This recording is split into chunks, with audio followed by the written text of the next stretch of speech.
अरे बिल्किस, अब रोने धोने का कोई फायदा नहीं है, अपने दिल पर पत्थर रख लो। एक बार देखे ना, अब हम दादा दादी बनने वाले हैं। अब जाए ना, उन्हें लेकर आए। मैं मर जाऊंगा लेकिन वहां नहीं जाऊंगा।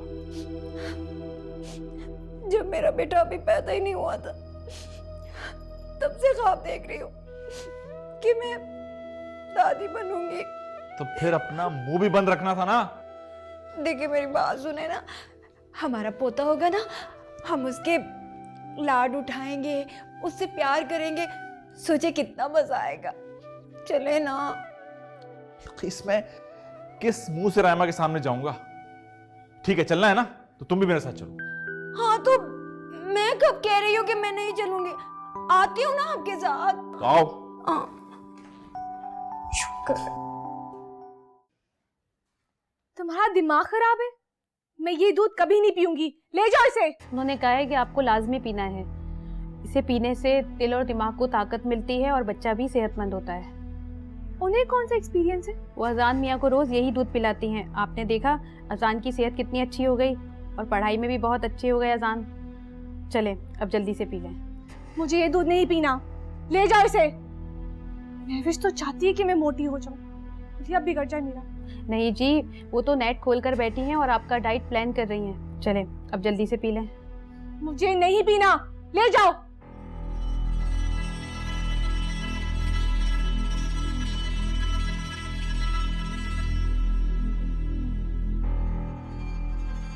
राइमा, पैसों का इंतजाम हो गया है। 50,000। 50,000 कहाँ से आई है? वो मैंने अब्बा से मांगी। मुझे नहीं चाहिए तुम्हारे अब्बा की भीख। राइमा, ये क्या बदतमीजी है? तुमने पैसे क्यों फेंक दिए? मुझे उनकी हेल्प नहीं चाहिए। किसकी मदद चाहिए तुम्हें? मेरी जिंदगी अजाब बना के रख दी है। सारी जिंदगी यूं ही भीख मांगते रहोगे क्या? कब तक दूसरों से मदद ले लेके तुम मेरी मेडिसिन खाते रहोगे? फिर क्या करूं? अनपढ़ हूं, जाहिल हूं, ये सब शादी से पहले सोचना चाहिए था ना। वैसे तुम मेरी चॉइस नहीं थे, फिर भी मैंने तुम्हें चाहा। तुम इस हालत में मुझसे क्या जल्म कर रहे हो? तुम बहुत जालिम हो। तुम्हारा दिमाग तो नहीं खराब हो गया है? ना तुम खुद खुश रहती हो और ना तुम मुझे रहने देती हो। ये क्या हो रहा है? ये शख्स रायमा के साथ किस तरह बात कर रहा है, ये जानते हुए भी कि उसकी हालत क्या है? मैं देखता हूँ। ये मियाँ बीवी का मामला है और रायमा को तो वैसे भी शौहर की इज्जत करना नहीं आती। अम्मी, आपको सिर्फ रायमा ही कसूरवार नजर आती है, उस शख्स को नहीं देख रही किस तरह बात कर रहा है रायमा से। मैं अभी उसका दिमाग दुरुस्त करता हूँ। नहीं अजीम, वो दामाद है हमारा। आप फैसल से कोई बात नहीं करेंगे, मैं देखती हूँ। प्लीज अम्मी।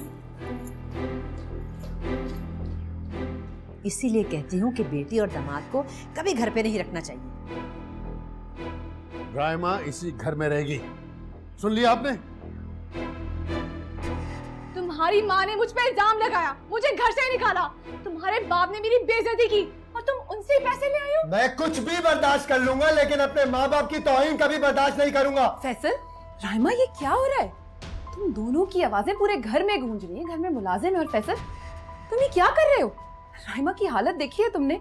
तुम उसका ख्याल नहीं रखोगे तो और कौन ख्याल रखेगा? महविश, तुम भी मुझे समझा रही हो, इसे समझाओ। मैं क्या समझाऊं इसे? वो कम उम्र में उसकी शादी हुई है, जिंदगी के उतार चढ़ाव नहीं जानती, पर तुम तो समझदार हो। मैंने अपने माँ बाप से 50,000 रुपए मांगे ताकि मैं इसकी जिम्मेदारियां निभा सकूं। क्या तुमने चाचा जान से पैसे लिए? पर क्यों? रायमा की जिद थी। रायमा, तुम्हें क्या जरूरत थी इन पैसों की? तुम्हें क्या कमी है? खैर, मैं हूं ना यहाँ पे, मुझसे पूछ लिया होता। फैसल, चाचा जान के पैसे जाओ और वापस करके आओ। अजीम भी परेशान हो रहे थे। अगर पापा ये सब ना करते ना तो आज ये झगड़ा ही नहीं होता। ठीक है, मैं समझाऊंगी उन्हें, कुछ ना कुछ हो जाएगा। फिलहाल तुम जाओ और चाचा जान को पैसे वापस करके आओ। और रायमा, तुम तैयार हो जाना, शाम को जाना है ना हमें डॉक्टर के पास। और अब तुम दोनों की आवाजें नहीं आनी चाहिए।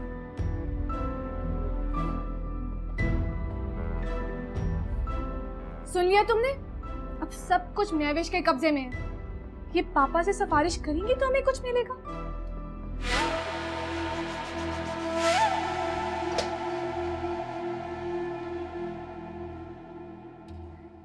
थकावट ही हो जाती है। बाजार चले जाओ तो बहुत रश था बाजार में। तुम्हारे अब्बू सो रहे हैं? जी अम्मी अब्बू सो रहे हैं और उनका बुखार भी कम हो गया अब। अल्लाह का शुक्र है। अल्लाह दानिश को अपनी अमान में रखे। बहुत मेहनत करते हैं हमारे लिए। अरे बिल्किस, वालेकुम अस्सलाम। आओ बैठो।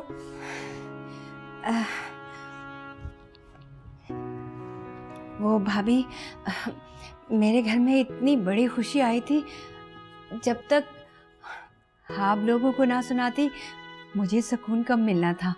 भाई बहुत बहुत मुबारक हो, मगर वो खुशी की खबर है क्या? अरे भाभी, पहले मुंह तो मीठा करे। बताओ। और बेटा तुम भी करो। फुप्पो बनने वाली हो तुम। फुप्पो? चाची जान? हाँ, राइमा माँ बनने वाली है। खैर से मैं दादी बनने वाली हूँ। अभी फैसल बता कर गया है मुझे। अल्लाह तेरा शुक्र है, अल्लाह ने बहुत जल्दी करम कर दिया। बस अब तमाम गलतफहमियां दूर करके और जाके बहू को मना के ले आओ। हाँ भाभी, चाहती तो मैं भी यही हूँ कि बहू को अपने घर ले आऊं, लेकिन क्या करूं, कौन सा मुंह लेकर जाऊं? यही वाला मुंह लेकर जाओ। देखो बल्किस, गलतियां जो हैं वो बच्चों बड़ों सब में हो जाती हैं और उन्हें मान लेने में ही बड़ाई है। अना दरमियान में आ जाए तो रिश्तों की मजबूती खत्म हो जाती है। हाँ, ठीक कहती हैं आप। जाऊंगी मैं। वो दानिश भाई कहाँ हैं? उनको भी मिठाई देती। हाँ हाँ जरूर दूंगी। दानिश उठेंगे तो मैं उनका मुंह भी मीठा करा दूंगी और ये खुशखबरी भी सुना दूंगी कि मैं दादी बनने वाली हूँ।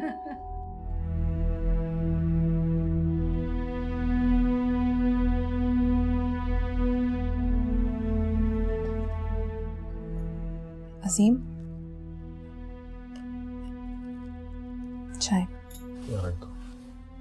जी।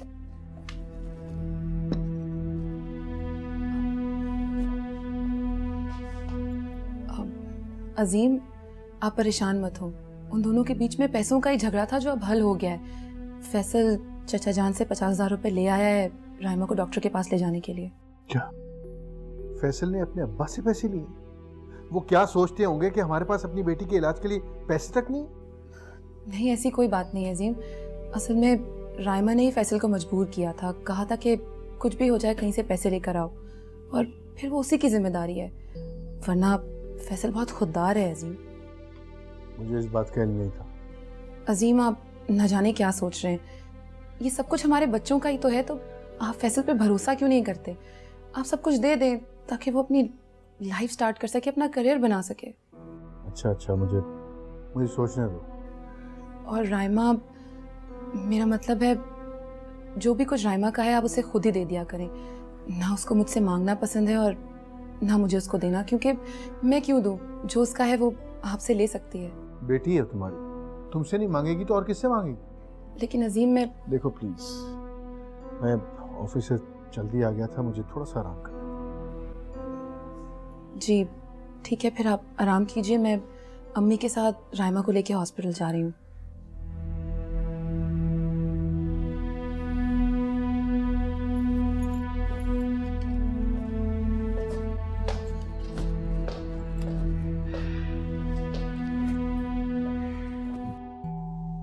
ये क्या हो गया? राइमा और फैसल का रिश्ता टूटते टूटते और भी मजबूत होने जा रहा है। ऐसे जंजीर में बंधने वाले हैं दोनों, जिसे तोड़ना मेरे बस में नहीं। लेकिन मैं हार नहीं मानूंगी फैसल, जीतूंगी तुम्हें। तुम सिर्फ मेरे हो, सिर्फ मेरे।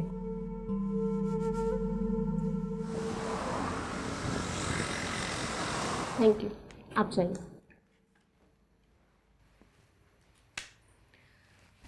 डॉक्टर साहब, ऐसी कौन सी ज़रूरी बात थी जो आपने राइमा की गैर मौजूदगी में मुझसे करनी थी? देखिए, मैंने सुबह भी मिसेस अजीम को बताया था कि राइमा बहुत ज़्यादा वीक है और आयरन, कैल्शियम, विटामिन्स की डेफिशिएंसी साफ जाहिर हो रही हैं रिपोर्ट्स में। अच्छा, वैसे आप लोग पढ़े लिखे लोग हैं, आखिर ऐसी क्या ज़रूरत थी कम उम्र में शादी करने की? बस डॉक्टर साहब, कुछ ख़ानदानी रस्में ऐसी होती हैं जिन्हें निभाना ज़रूरी होता है। प्रॉपर डाइट प्लान और बेड रेस्ट की उन्हें ख़ास ज़रूरत है। इस बात का ख़ास ख्याल रखिएगा कि वो बिला ज़रूरत बेड से नीचे कदम ना रखें। अच्छा ठीक है, लेकिन राइमा देखने में तो बिल्कुल ठीक ठाक नज़र आ रही है, लेकिन इतनी ज़्यादा कॉम्प्लिकेशंस? अक्सर ऐसा हो जाता है प्रेगनेंसी में, इस तरह की कॉम्प्लिकेशंस हो जाती हैं।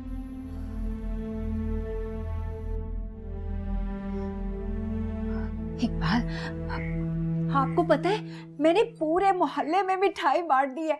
और ना वो मोहल्ले में जो सितारों का इल्म नहीं बताती मिसेस जहांगीर, वो बता रही थी फैसल के यहाँ ना बेटा होगा और उसकी ना 4 औलादें होंगी। पहले बेटा होगा, फिर बेटी होगी, फिर बेटी होगी और फिर बेटा होगा। अल्लाह, मैं तो सुन के बहुत खुश हुई और मैंने ना सदके का बकरा भी दे दिया। क्या हो गया आपको? मैं बातें किए जा रही हूँ और आप किसी बात का भी जवाब नहीं दे रहे। तुम भी बिल्किस बेगम खामखाई में दीवानी हुई जा रही हो। पता नहीं हम अपने पोता पोती को प्यार भी कर सकेंगे या नहीं। कैसी बातें कर रहे हैं आप? भला ऐसे कैसे हो सकता है? हम अपने पोता पोती को प्यार नहीं करेंगे तो और कौन करेगा? मुझे नहीं लगता कि रामा वापस आएगी या अजीम उसे आने देगा। नहीं, मैं जाऊंगी राइमा को लेने के लिए। मैं उसके सामने हाथ जोड़ लूंगी, मैं हाथ का छाला बना के रखूंगी राइमा को। भले मुझे अपने गुनाह का एतराफ करना पड़े, कर लूंगी। वैसे बिल्किस बेगम, बाज़ दफा आप भी हद करती हैं। क्या जरूरत थी राइमा पे इतना बड़ा इल्जाम लगाने की? मैंने तो जो इल्जाम लगाने थे लगा दिए, आपने भी तो कम नहीं किया ना। सालन में नमक ज्यादा है, ये भी कोई कहता है अपनी बहू से। हाँ, चुप ही रहते तो अच्छा होता, आज इतने वसवसों का शिकार तो ना होते। अरे मैं तो भूल ही गया भाई, दादी जान का मुंह तो मीठा कर दें, ये ले।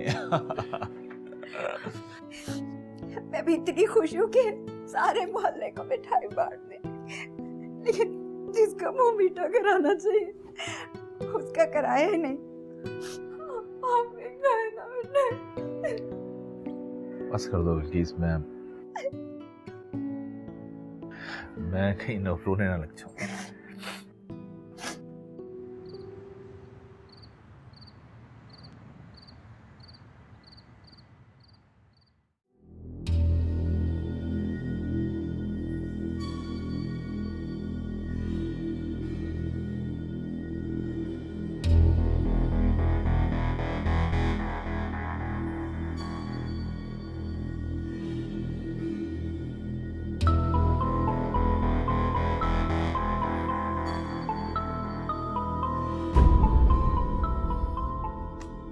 मुझे नहीं चाहिए तुम्हारे अब्बा की भीख।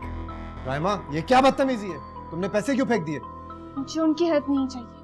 किसकी मदद चाहिए तुम्हें? मेरी जिंदगी अजाब बना के रख दी है। सारी जिंदगी यूं ही भीख मांगते रहोगे क्या?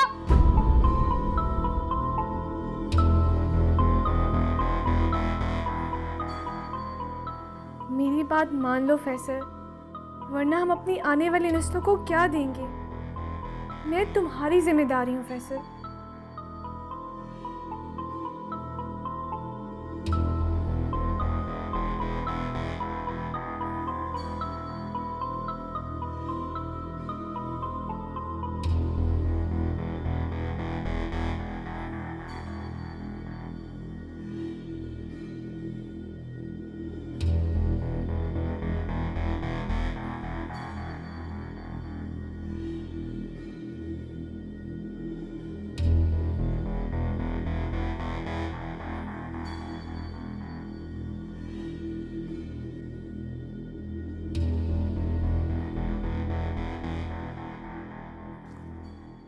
राइमा, अगर मैंने तुम्हारी बात मान ली तो